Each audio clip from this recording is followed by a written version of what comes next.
अभ्युत्थानम् अधर्मस्य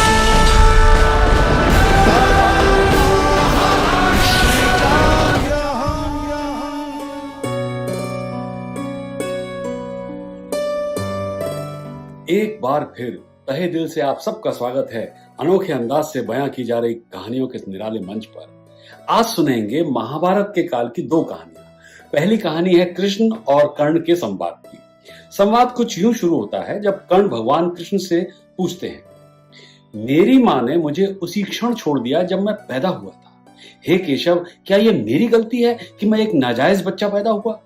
मुझे द्रोणाचार्य से शिक्षा नहीं मिली क्योंकि मुझे क्षत्रिय नहीं माना जाता था। परशुराम ने मुझे सिखाया, लेकिन फिर मुझे सब कुछ भूल जाने का श्राप दिया जब उन्हें पता चला कि मैं क्षत्रिय कुंती पुत्र हूं।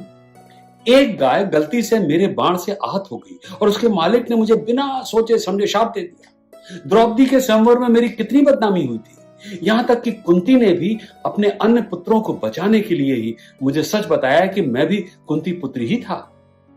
मुझे जो कुछ भी मिला है वो दुर्योधन की दानशीलता से मिला है प्रभु, तो फिर मैं उसका पक्ष लेने में गलत कैसे हूं?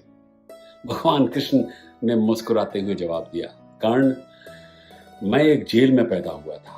मेरे जन्म से पहले ही मौत मेरा इंतजार कर रही थी। जिस रात मैं पैदा हुआ था मैं अपने माता पिता से अलग कर दिया गया। तुम बचपन से ही तलवारों, रथों, घोड़ों, धनुष बाणों का शोर सुनकर बड़े हुए। इसके पहले कि मैं चलना सीख पाता, मैं अपने आप को मैंने गाय के झुंड और गोबर के मध्य पाया। छोटी सी उम्र में मुझ पर न जाने कितने प्राण घातक हमले हुए। ना तो किसी ने मुझे औपचारिक शिक्षा दी और ना ही युद्धाभ्यास की जानकारी। अलबत्ता मैंने लोगों को यही कहते हुए सुना कि मैं उनकी सभी समस्याओं का कारण हूं। जब तुम सभी को तुम्हारे शिक्षकों द्वारा तुम्हारी वीरता के लिए सराहा जा रहा था ना, तब तक मैं अशिक्षित ही था। 16 साल की उम्र में ही जाकर मैं ऋषि सांदीपनि के गुरुकुल में शामिल हो पाया। मुझे अपने पूरे समुदाय को जरासंध से बचाने के लिए यमुना के तट से दूर समुद्र के किनारे तक जाना पड़ा। मुझे भागने के लिए कायर कहा जाता है। यदि दुर्योधन युद्ध जीत जाता है तो तुमको बहुत श्रेय मिलेगा। धर्मराज के युद्ध जीतने पर मुझे क्या मिलेगा कर्ण? युद्ध और सभी संबंधित समस्याओं के लिए केवल दोष। एक बात याद रखना कर्ण, जीवन में हर किसी के सामने चुनौतियां होती हैं। जीवन किसी पर भी उचित और आसान नहीं है। कोई फर्क नहीं पड़ता है हमें कितनी बार अपमानित किया गया, कितनी बार हम गिरे। जो महत्वपूर्ण है वो ये है कि उस समय हमारी प्रतिक्रिया कैसी थी। जीवन में हमारे साथ हुई अनुचितताएं हमें गलत राह पर चलने की अनुमति नहीं देती। जीवन के रास्ते में कठिनाइयां अवश्य आती हैं कर्ण, मगर यह याद रखना कि हमारा भाग्य हमारे द्वारा पहनी गई पादुकाओं से नहीं बनता है, बल्कि हमारे द्वारा उठाए गए कदमों से। कहानी खत्म। उम्मीद है आपको महाभारत काल के संवाद पसंद आया होगा। अगली कहानी भी महाभारत के युद्ध के दौरान का एक संवाद ही है। कहानी है शरशैया पर लेटे भीष्म और द्रौपदी की। महाभारत का युद्ध अंतिम दौर में था। भीष्म पितामह शरशैया पर लेटे थे। युधिष्ठिर अपने भाइयों के साथ उनके चरणों के समीप बैठे थे, उनका धर्मोपदेश सुन रहे थे। तभी द्रौपदी वहां उपस्थित हुई और बोली, पितामह, मेरी भी एक शंका है। बोलो बेटी, भीष्म ने स्नेहपूर्वक कहा। पितामह, मैं पहले ही क्षमा याचना कर लेती हूँ। प्रश्न जरा टेढ़ा है। अधरों पर हल्की सी मुस्कान लाकर भीष्म ने कहा, बेटी, जो पूछना है निर्भय होकर पूछो। पितामह, जब भरी सभा में दुशासन मेरा चीरहरण कर रहा था उस समय आप भी वहां उपस्थित थे, किंतु आपने मेरी सहायता नहीं की। बताइए, उस समय आपका विवेक और ज्ञान कहां चला गया था? एक अबला के चीरहरण का दृश्य आप अपनी आंखों से कैसे देख सकते थे?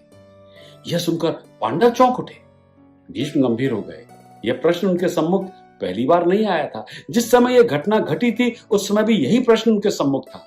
उसके बाद जब कभी उन्हें इस घटना का स्मरण होता तो वह प्रश्न रूप में ही उनके सामने रहता। आज द्रौपदी ने स्पष्ट पूछ लिया था। भीष्म बोले, बेटी, तुम ठीक कहती हो। असल में बात यह है कि मैं उस समय दुर्योधन का पाप से पूर्ण अन्न खा रहा था। वही पाप मेरे मन और मस्तिष्क में समाया हुआ था। मैं देख रहा था कि यह अत्याचार हो रहा है, अधर्म हो रहा है, लेकिन उसको रोक नहीं सका। मैं चाहता था कि ऐसा न हो, किंतु मना करने का सामर्थ्य मुझ में नहीं रह गया था। लेकिन आज सहसा यह ज्ञान कैसे प्रकट हो रहा है? द्रौपदी ने बीच में काटा। बेटी, आज अर्जुन के बाणों ने मेरा वो सारा रक्त बाहर निकाल दिया है जिसमें दुर्योधन के पाप के अन्न का प्रभाव था। अब तो मैं रक्तविहीन प्राणी हूं। इसलिए मेरा विवेक आज सजग है। मेरे शरीर से पाप के अन्न से बना रक्त निकल गया है। इसके बाद द्रौपदी के पास कुछ कहने को नहीं रहा, मानो वो इस उत्तर से संतुष्ट हो गई थी। कहानी खत्म। क्या कह गई ये कहानी? यही कि जब हम पापियों का साथ देते हैं, उनका नमक खाते हैं, तो ना चाह कर भी हम उनके गुलाम हो जाते हैं।